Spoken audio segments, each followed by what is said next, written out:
पिछली क्लास में हमने सामग्री लागत नियंत्रण के संदर्भ में क्रय मांग पत्र को पढ़ा।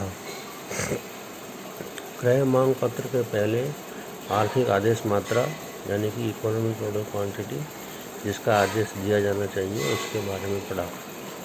और उसके पहले हमने अधिकतम स्टॉक स्तर, न्यूनतम स्टॉक स्तर, औसत स्टॉक स्तर इनके बारे में पढ़ा। अब आज हम पढ़ते हैं सामग्री के क्रय आदेश का दिया जाना।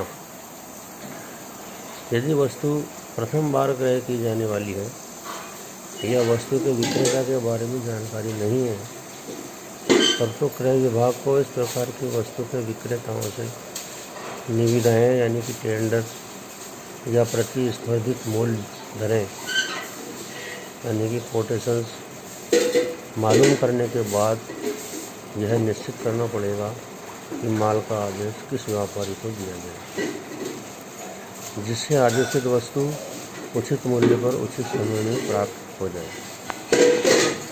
यदि इस प्रकार की वस्तु पहले क्रय की जा चुकी है तो साधारणतः इस प्रकार के भाव प्राप्त करने की कोई आवश्यकता नहीं है। पुराने विक्रेताओं को ही माल का आदेश दे दिया जाता है। क्रय आदेश में वस्तु की मात्रा, विवरण, दर आदि का स्पष्ट रूप से लिखने के साथ निश्चित समय में वस्तु को भेजने का निर्देश दिया जाता है। क्रय आदेश की सामान्यतः 4 प्रतियां बनाई जाती हैं। एक प्रति उस व्यापारी को भेज दी जाती है जिससे सामग्री क्रय करनी है। दूसरी प्रति स्टोर कीपर के पास भेज दी जाती है जिससे वह माल आने पर क्रय आदेश से मिलान करता है। तीसरी प्रति लेखापाल को भेज दी जाती है तथा चौथी प्रति क्रय विभाग स्वयं रखता है। क्रय विभाग द्वारा विक्रेताओं को भेजे गए प्रत्येक क्रय आदेश का विवरण सामग्री आदेश पुस्तक में लिख दिया जाता है।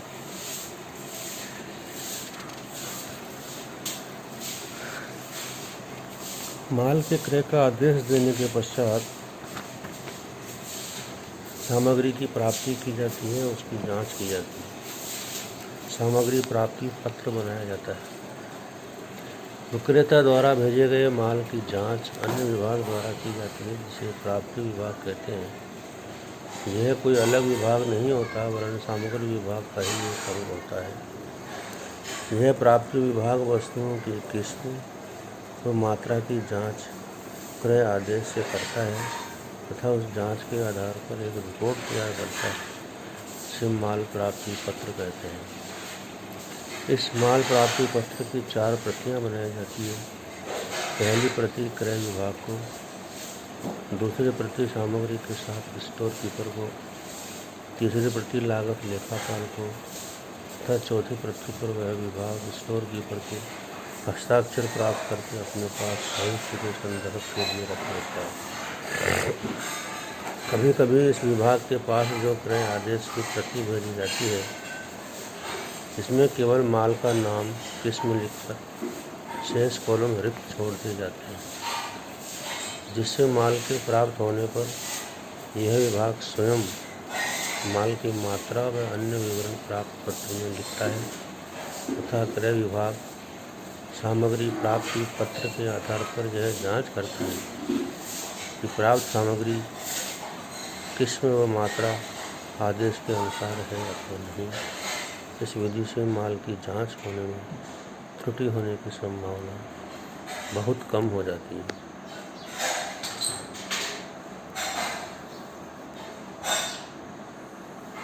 छोटे कारखानों में यह कार्य संग्रहण विभाग द्वारा ही किया जाता है।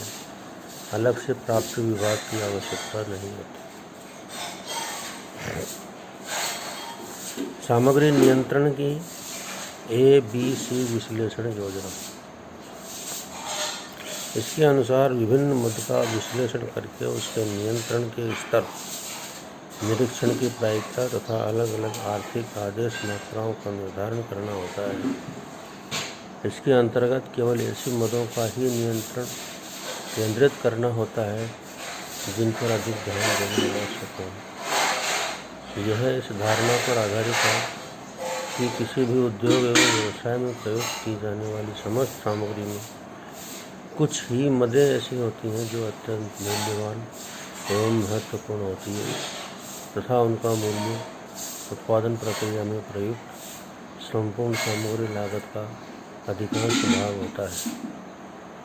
इसके विपरीत अपेक्षाकृत अधिकांश मदों का मूल्य संपूर्ण सामग्री लागत का गौण अंश होता है। अतः सामग्री की कुछ ही मदों पर सतत एवं सख्त नियंत्रण की आवश्यकता होती है। सामग्री नियंत्रण की इस योजना के अंतर्गत सामग्री के विभिन्न मदों का विश्लेषण उनके मूल्यों के आधार पर 3 वर्ग में किया जाता है।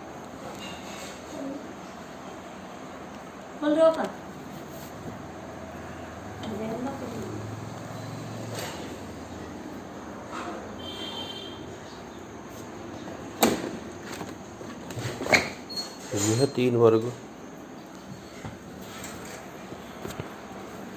ए, बी तथा सी होते हैं। अतः इसे अवयव विश्लेषण भी कहते हैं। इसके अनुसार 3 विभिन्न वर्ग इस प्रकार बनाए जाते हैं कि ए वर्ग में सबसे अधिक महत्वपूर्ण तथा मूल्यवान या कीमती सामग्री की मदें या वस्तुएं रखी जाती हैं। बी वर्ग में अपेक्षाकृत कम महत्वपूर्ण तथा कम कीमती वस्तुएं रखी जाती हैं।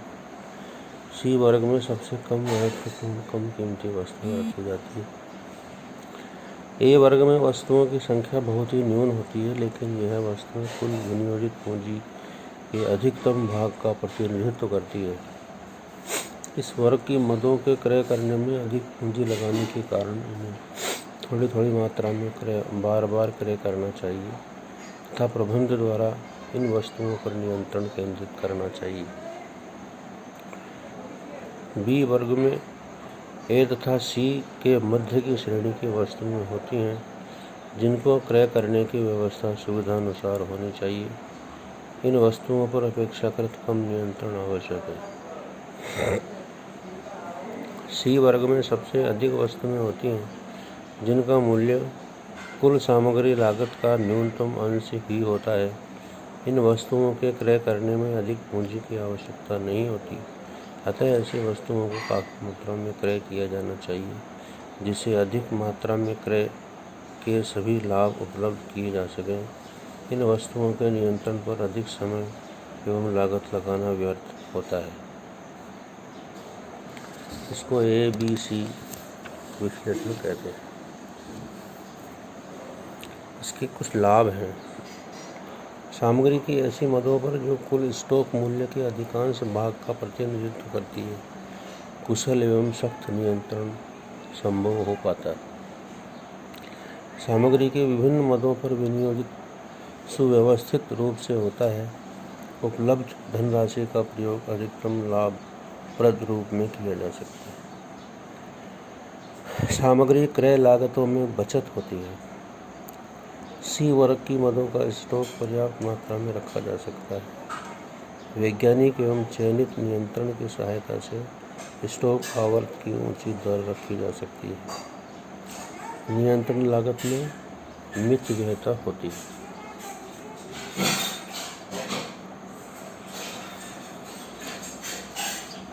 अब है वेड विश्लेषण, VED एनालिसिस।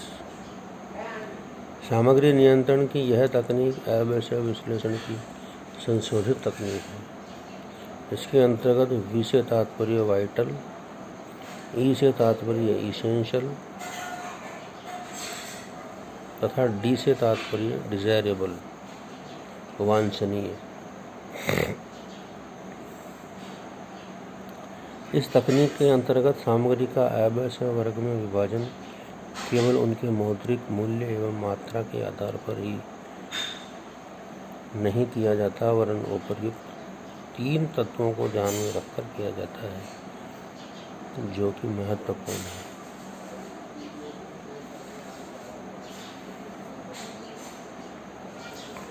है। Vital, desirable, essential. सामग्री का FS&D वर्गीकरण।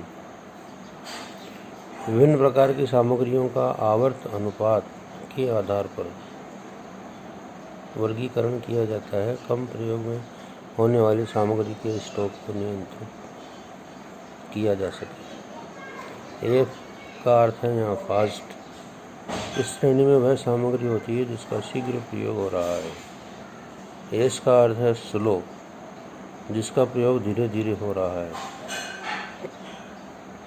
इस सामग्री का स्टॉक अधिक नहीं होना चाहिए। एन का अर्थ है नॉर्मल।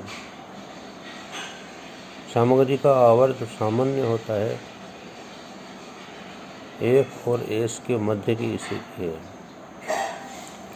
डी का अर्थ है डेड, निष्क्रिय, अप्रचलित प्रकार की सामग्री होती है। यह ऐसी सामग्री है जिसका प्रयोग शायद ही कभी हो।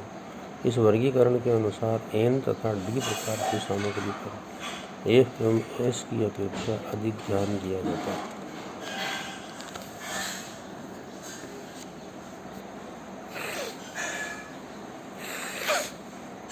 जस्ट इन टाइम, JIT विचारधारा।